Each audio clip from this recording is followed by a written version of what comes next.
Case number A003-1. Sasquatch incidents in North Georgia. I don't like the term researcher, so I would say I'm a Bigfoot enthusiast who has read a ton of books on the topic, seen every documentary, listened to many Sasquatch podcasts, and have backpacked into what I consider a very active area. Haven't seen a creature, but I had two unbelievable experiences this year. The first experience happened at a campground. I was awakened at around 4 a.m. by a pack of howling coyotes. About 3 seconds after the coyotes started howling, all of a sudden this roaring Yahoo type of scream that sounded like it was coming from all sides completely drowned out the coyotes. It was so loud and powerful that I could feel the vibrations coming up through the ground through my sleeping bag. Clearly nothing I've ever heard before. I've heard other people describe a loud roaring Yahoo sound with these creatures, coupled with the fact that I have studied this mystery for so long. I knew right away that had to be a Bigfoot. This Yahoo roar was so loud that the creature couldn't have been more than 100 yards from me, which is a little strange in itself because one side of the campground is a pretty busy road, but nonetheless the area in general of this campground is surrounded by forest. The second experience happened 30 days later. Once again not far from where the first experience had occurred. This time I was staying at a second campground that was much more secluded and deeper in the forest in North Georgia. It was around 6 p.m. I and other campers were standing around talking about some of the hiking we had done earlier that day. Other people were out and about getting their campfires started. Also, there was a campground host who was walking around introducing himself with a clipboard, making sure people had paid, and also joined in the conversations. It was at this time that all of a sudden, roughly 50 yards uphill on a ridge overlooking the campground, a tree comes crashing down. Moments after the tree had hit the ground, I and all the others that were standing around talking heard what can only be described as a loud guttural grunt, the kind of grunt you would hear out of a silverback gorilla. All of us were startled and were asking each other what the heck crashed that tree and then made that deep guttural grunt sound. One of the other campers even mentioned that it was probably a Bigfoot. The other campers laughed, but I didn't think it was too funny because if one of those creatures was nearby, we possibly could be looking at a very dangerous situation. Thankfully nothing happened after that, but here is where the story gets really weird. At the back of this campground is a dirt road. This road can be used for hiking or travel during hunting season. One of my favorite things to do when I'm backpacking or camping is to wake up early, get a fire going, and have me a nice hot cup of coffee. I got up that morning around 6 a.m., got my fire going and fresh coffee made. As I'm sipping on my coffee, out of the dirt road at the back of the campground comes this white SUV, completely blacked out with a big huge sticker of a patty silhouette stuck to the back window.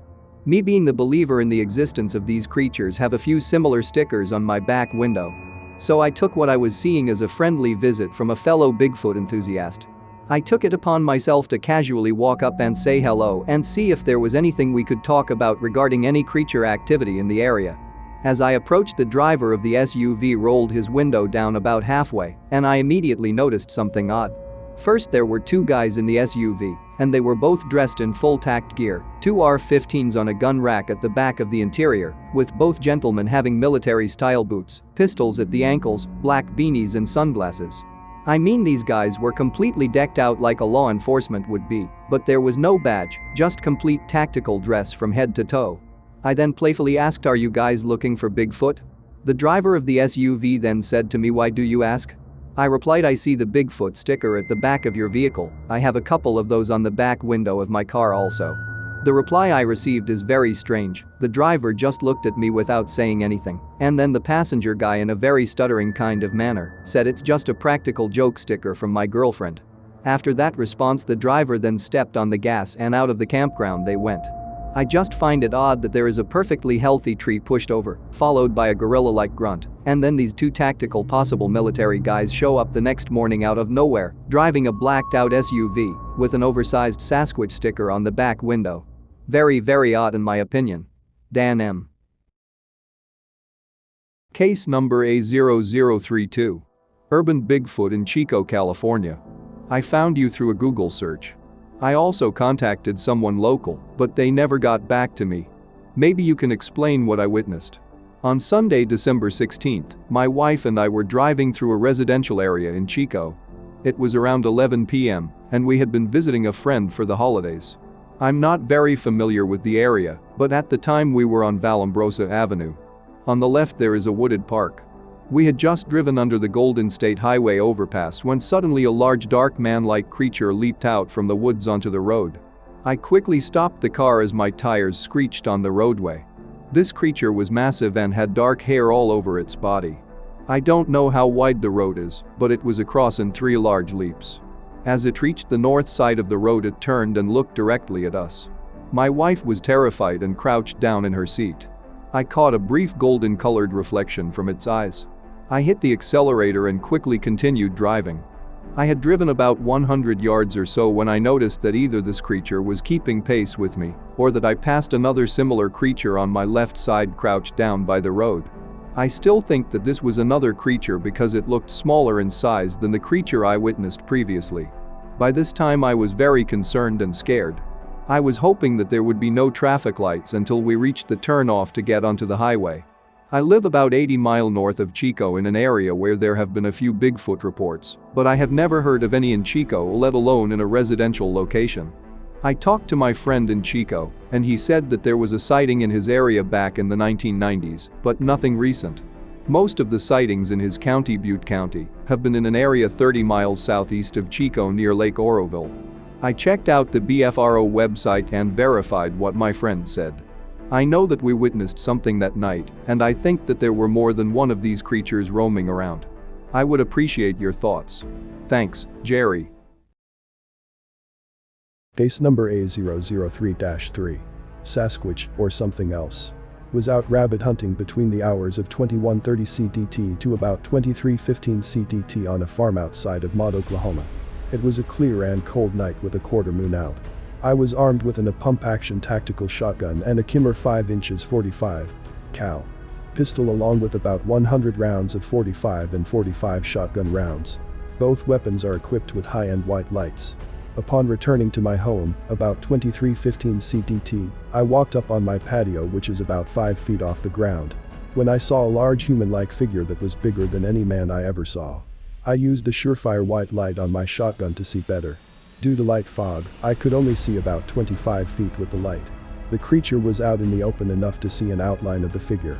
I had seen all my animals act unusual prior, a feeling of being watched at hours of darkness on more than once. The figure was watching me and made eye contact. It was very large and close to 7 to 8 feet tall, was very stocky build, would guess over 400 pounds. The figure seemed annoyed that I pointed my shotgun at it, seemed to have no fear of me or my animals.